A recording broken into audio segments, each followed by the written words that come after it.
पूजा खेडकर यांच्या आई मनोरमा खेडकरांना पुणे पोलिसांनी महाडमधून अटक केली आहे। शेतकऱ्यांना धमकावल्याप्रकरणी मनोरमा खेडकर अटकेत। महाडमधल्या हॉटेलमध्ये लपलेल्या मनोरमा खेडकरांना पुणे ग्रामीण पोलिसांकडून बेड्या मनोरमा खेडकरांना पुण्यातील पौड पोलीस ठाण्यामध्ये आणलं गेलंय। पुणे पोलिसांच्या नोटिशीनंतर वाशिम पोलिसांनी 1.5 तास पूजा खेडकरांचा जबाब नोंदवला।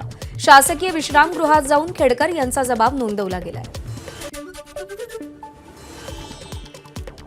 जबाब नोंदवण्यासाठी पुणे पोलिसांची पूजा खेडकर यांना नोटीस। पुणे जिल्हाधिकाऱ्यांविरोधात केलेल्या छळवणुकीच्या तक्रारी संदर्भात आज जबाब घेणार। खेडकरांनी वाशिममध्ये दाखल केलेली तक्रार पुणे पोलिसांकडे वर्ग। पिंपरी चिंचवडमध्ये धक्का बसल्यावर अजित पवारांनी आज पदाधिकाऱ्यांची बैठक घेतली। पुढील शहराध्यक्षांच्या नावावर चर्चा झाली। 21 जुलैला पिंपरी चिंचवडमध्ये पुन्हा अजित पवार पदाधिकाऱ्यांची बैठक घेणार। भोसरीचे माजी आमदार विलास लांडे अजित पवारांच्या बैठकीला हजर। लांडेंच्या मार्गदर्शनाने तुतारी घेतल्याचा दावा करणारे पदाधिकारी संभ्रमात, तर 21 जुलैच्या बैठकीची जबाबदारी विलास लांडेंवर। आगामी काळात विलास लांडे आपलाच प्रचार करतील। शरद पवारांच्या राष्ट्रवादीत दाखल झालेल्या अजित गव्हाणेंचं वक्तव्य। ठाकरे गट मुंबईतील 36 पैकी किमान 25 जागा लढवण्याच्या तयारीत। मुंबईतील बहुतांश मतदारसंघावर ठाकरे गट आग्रही। वांद्रे पूर्वमधून वरुण सरदेसाई तर दहिसरमधून तेजस्वी घोसाळकर यांना रिंगणात उतरवण्याची शक्यता।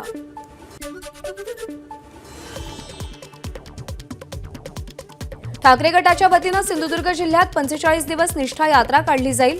आमदार वैभव नाईक यांच्या नेतृत्वाखाली आज कुडाळमधील माणगावमध्ये निष्ठा यात्रेची सुरुवात होईल। 1,500त काय होतंय? लाडक्या बहिणींनाही 10,000 रुपये द्या। खासदार संजय राऊतांचा मुख्यमंत्र्यांना टोला। सरकारनं 1,500 रुपयात महिलांची बोळवण केली। मतदानासाठी 1,500 रुपये देताय का? यशोमती ठाकूर यांचा सवाल।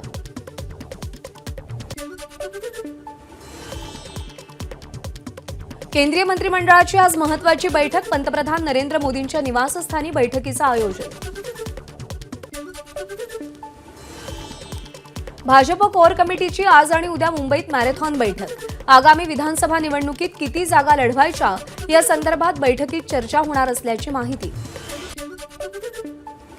विधानसभा निवडणुकीसाठी आजपासून मुख्यमंत्री एकनाथ शिंदेंच्या अध्यक्षतेखाली बैठकांचं सत्र।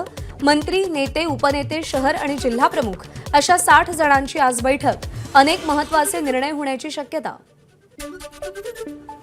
बार्शीचे आमदार राजेंद्र राऊत मनोज जरांगेंच्या भेटीला। आमदार राजेंद्र राऊत आणि जरांगेंमध्ये बराच वेळ चर्चा। 20 जुलैपासून जरांगेंचा आमरण उपोषणाचा इशारा। मनोज जरांगेंच्या शांतता रॅलीचा दुसरा टप्पा आज जाहीर होणार। अंतरवाली सराटीत आज पश्चिम महाराष्ट्रातल्या समन्वयकांसोबत बैठक होणार। मनोज जरांगेंना देवेंद्र द्वेष नावाचा आजार झालाय। आमदार प्रसाद लाड यांची जरांगेंवर टीका। जरांगेंनी चर्चेला यावं। मराठा समाजासाठी कोणी काय केलं यावर चर्चा करू। आमदार प्रसाद लाड यांचं आव्हान।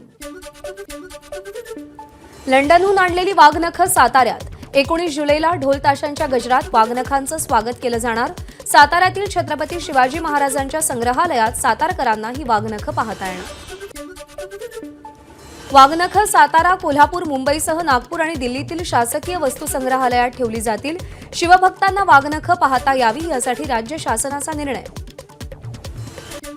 वाघनखांचं स्वागत मुंबईपासून साताऱ्यापर्यंत करायला हवं होतं। सरकारनं भाड्यानं वाघनखं आणली, ती वाघनखं मिळवलेली नाहीत। वाघनखांवरून जयंत पाटील यांची प्रतिक्रिया। वाघनखं शिवरायांची नाहीत, काही इतिहासकारांचा दावा। वाघनखांसंदर्भात जाणकारांचं मत लक्षात घेणं गरजेचं, विरोधी पक्षनेते विजय वडेट्टीवार यांचं विधान। विरोधी पक्षाचे नेते म्हणजे इतिहासकार नाहीत, त्यांचं पोट दुखणं स्वाभाविक। वडेट्टीवारांनी केलेल्या टीकेवरून सांस्कृतिक कार्यमंत्री सुधीर मुनगंटीवार यांचं प्रत्युत्तर। अजित पवारांची राष्ट्रवादी 80 जागांसाठी आग्रही। अनुकूल 80 जागांसाठी राष्ट्रवादीकडून सर्वेक्षण। धर्मराव बाबा अत्राम यांचा खुलासा। अनिल देशमुखांविरोधात राष्ट्रवादीकडे तुल्यबळ उमेदवार। देशमुखांविरोधात राष्ट्रवादी काँग्रेसचा विशेष प्लॅन। धर्मराव बाबा अत्राम यांचा दावा। विशाळगड हिंसाचार प्रकरणातील मुख्य आरोपींच्या शोधासाठी कोल्हापूर पोलिसांची 2 पथकं रवाना. पुण्यातील रवींद्र पडवळ आणि कोल्हापुरातील बंडा साळुंखे यांचा पोलिसांकडून शोध सुरू. 14 तारखेच्या घटनेनंतर दोघेही फरार. कोल्हापूरच्या विशाळगड तोडफोडीवरून 2 गटात तेढ निर्माण करणारे मेसेज सोशल मीडियावर टाकणाऱ्याला मुंबईतून अटक. अंधेरी येथील MIDC पोलीस ठाण्यामध्ये या प्रकरणी गुन्हाही दाखल. विशाळगडावरील तोडफोड प्रकरणी ठाकरे गट आक्रमक. योग्य कारवाई करा, ठाकरे गटाची मागणी. ठाकरे गटाच्या कार्यकर्त्यांकडून पोलीस विशेष महानिरीक्षकांना निवेदन. राज्यपाल रमेश बैस यांची मुदत 28 जुलैला संपणार. लोकसभेत उमेदवारी न मिळालेल्या माजी मंत्र्यांपैकी एकाची निवड होण्याची शक्यता. वर्ध्याच्या पुलगावमध्ये खोटी ओळख निर्माण करून तरुणाकडून मुलीची फसवणूक. तरुणाकडून मुलीच्या धर्मपरिवर्तनाचा आग्रह. खासदार अनिल बोंडेंनी पत्रकार परिषद घेत कारवाईची मागणी केली. नागपूरमध्ये अत्याधुनिक कंट्रोल अँड कमांड सेंटरचं देवेंद्र फडणवीसांच्या हस्ते उद्घाटन. या कंट्रोल सेंटरला नागपूरमधील 5000 CCTVचा ऍक्सेस. तसंच आता गुन्हेगारांना त्यांच्या आवाजावरून देखील शोधता येणार. शरदचंद्र पवार पक्षाच्या वतीनं मुंबईतील मंत्रालयासमोर महागाई आणि बेरोजगारी विरोधात आंदोलन. आंदोलकांना पोलिसांनी ताब्यात घेतलं. यंदा आषाढी यात्रा काळामध्ये एकादशीपर्यंत 13,96,072 रुग्णांची मोफत आरोग्य तपासणी. आरोग्य विभागाकडून गेल्या वर्षीचा विक्रम मोडीत काढला. कोकणातील रत्नागिरी आणि सिंधुदुर्ग या वैद्यकीय महाविद्यालयांना प्रत्येकी 12 लाखांचा दंड. महाविद्यालयात शिक्षकांची कमतरता आणि सुविधांचा अभाव. 2 महिन्यात सुधारणा करण्याच्या सूचना. समृद्धी महामार्गावरील भगदाड दुरुस्त करण्याचं काम अखेर सुरू. मुंबई कॉरिडॉरवरील चेनेश 332.6 वरील पुलावरच्या भगदाडाला आता बुजवलं जाणार. खड्ड्यांमुळे झालेल्या मृत्यूसाठी पालिका आयुक्त आणि सरकारी यंत्रणांना जबाबदार धरा. याचिकाकर्त्या ॲडव्होकेट ठक्कर यांची हायकोर्टाला विनंती. ऑगस्टच्या पहिल्या आठवड्यापासून मध्य रेल्वेचं नवं वेळापत्रक. दादर स्थानकातून 10 लोकल फेऱ्या सुरू करण्याचा निर्णय. परळ स्थानकातून अतिरिक्त 24 फेऱ्या सुरू होणार. पश्चिम महाराष्ट्रात झिका विषाणूच्या रुग्णात वाढ.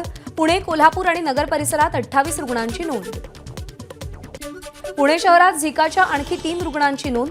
लोहगावमधील 49 वर्षीय पुरुष, सहकारनगरमधील 14 वर्षीय मुलगी आणि कोथरूडमधील 27 वर्षीय महिलेचा यामध्ये समावेश. पुण्यातील झिकाची रुग्णसंख्या 24 वर. मुंबईला पाणीपुरवठा करणाऱ्या धरणांमधील साठ्यामध्ये वाढ. सध्या 7 धरणांमध्ये 38.47% पाणीसाठा. रत्नागिरी जिल्ह्यात आज पावसाचा रेड अलर्ट. लांजा तालुक्यातून वाहणाऱ्या काजळी नदीच्या पाणी पातळीत वाढ. भात शेतामध्ये पाणी शिरलं. रत्नागिरीच्या लांजा तालुक्यातील अंजनारी येथील प्रसिद्ध दत्तमंदिर पाण्याखाली. काजळी नदी पात्राबाहेर आल्यामुळे दत्तमंदिराच्या परिसरात पाणीच पाणी. पुण्यातील काही भागात हलका पाऊस पडण्याची शक्यता.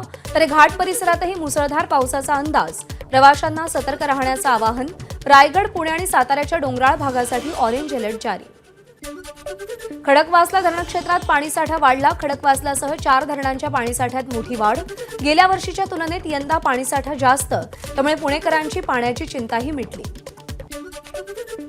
नंदुरबार जिल्ह्यात 90% पेरणी पूर्ण. मात्र अजून काही भागात दमदार पावसाची प्रतीक्षा कायम.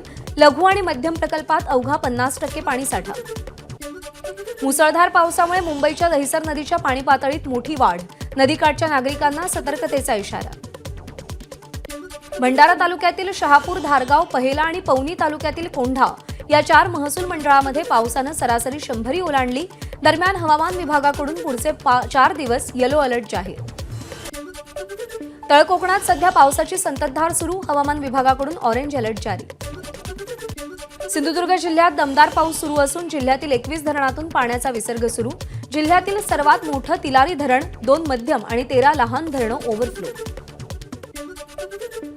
सिंधुदुर्ग जिल्ह्यामध्ये मुसळधार पाऊस. पावसामुळे होडावडे पूल पाण्याखाली. वेंगुर्ला बेळगाव राज्य मार्गावरची वाहतूक ठप्प.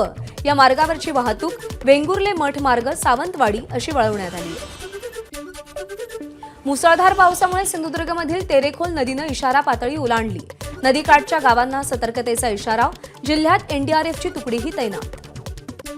अतिवृष्टीमुळे भंडाऱ्याच्या काही भागात जनजीवन विस्कळीत. अनेकांच्या घरासमोर पावसाचं पाणी साचलं. काही भागातील वीज पुरवठाही खंडित. धुळ्याच्या शिंदखेडा तालुक्यात पावसामुळे पिकांचं नुकसान. शेतात पाणी साचल्यानं कपाशीसह अन्य पिकं सडली. शासनाकडून नुकसान भरपाई मिळत नसल्यानं शेतकऱ्यांवर आत्महत्येची वेळ. भंडारा जिल्ह्यातील गोसीखुर्द धरणाच्या पाण्याच्या पातळीत वाढ. गोसीखुर्द धरणाचे 19 दरवाजे अर्ध्या मीटरनं उघडले. या दरवाजांमधून 78,191 क्युसेक पाण्याचा विसर्ग. जुलै महिना संपत आला तरी मराठवाड्यातील धरणं तळाशीच. जायकवाडीसह येलदरी आणि लोअर दुधनाच्या पाणीसाठ्यात अजूनही वाढ नाही. मराठवाड्यात पिण्याच्या पाण्याची परिस्थिती बिकट होण्याची शक्यता. नाशिकच्या इगतपुरीमध्ये भावली धरण परिसरात पोलिसांचा खडा पहारा. हुल्लडबाज पर्यटकांवर नाशिक ग्रामीण पोलिसांची करडी नजर. भर पावसाळ्यात मराठवाड्यातील 457 गावं 89 वाड्यांना 714 टँकरनं पाणी पुरवठा. पावसाळा सुरू होऊन 1.5 महिना उलटला तरी मराठवाड्यात मात्र पाणी टंचाईच.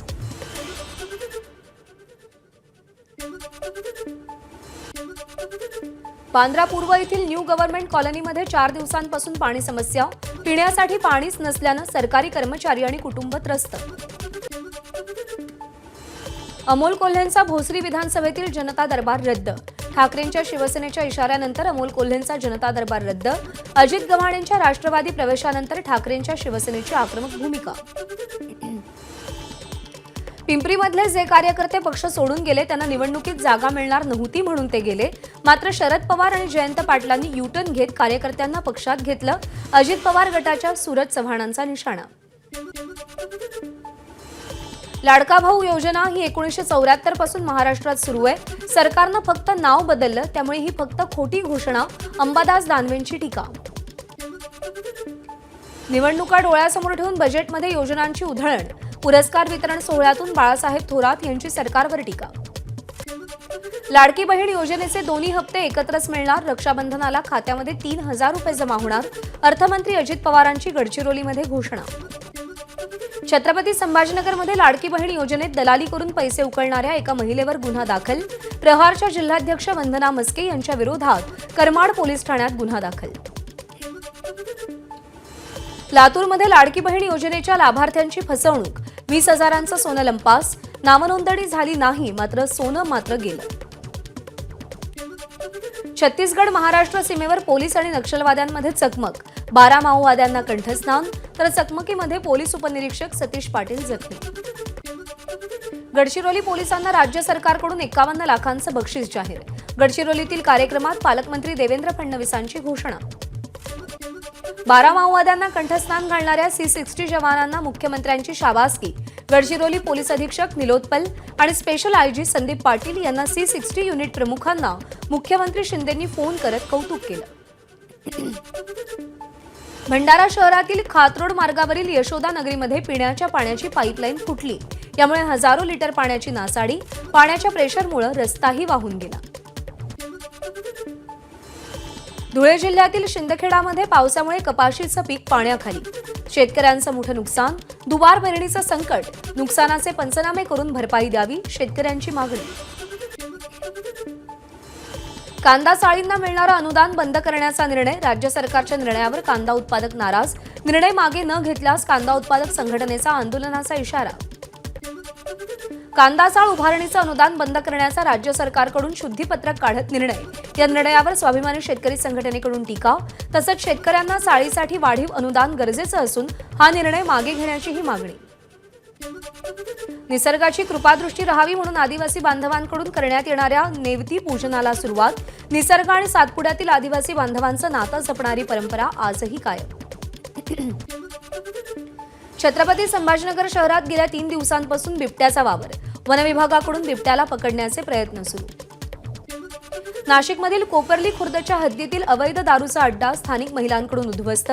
हॉटेलची महिलांकडून संपूर्ण तोडफोड करून पुन्हा दारू विक्री न करण्याचा सज्जड दमही दिला.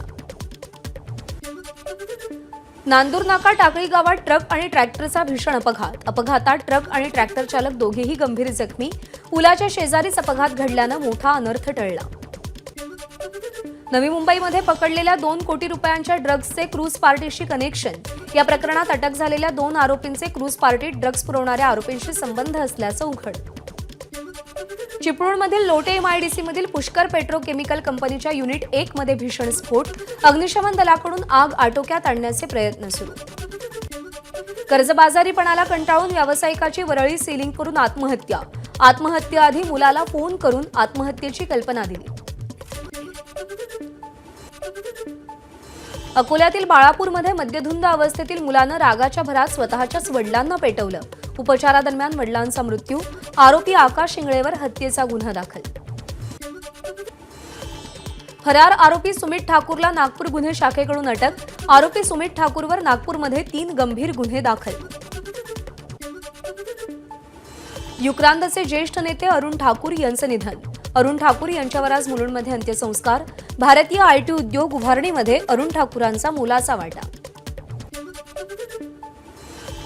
नीट पेपरफुटी प्रकरणात पाटण्यातून 3 डॉक्टर्स सीबीआयच्या ताब्यात. कारवाई झालेले 3ही डॉक्टर्स 2021च्या बॅचचे विद्यार्थी. परीक्षा माफियांनी याच तिघांकडून पेपर सोडवून घेतल्याचाही संशय. अग्निवीर जवानांना हरियाणात सरकारी नोकरीत 10% आरक्षण. तसंच एखादा अग्निवीर व्यवसाय करू इच्छित असेल तर त्याला सरकारतर्फे 5 लाखांचं बिनव्याजी कर्ज दिलं जाणार.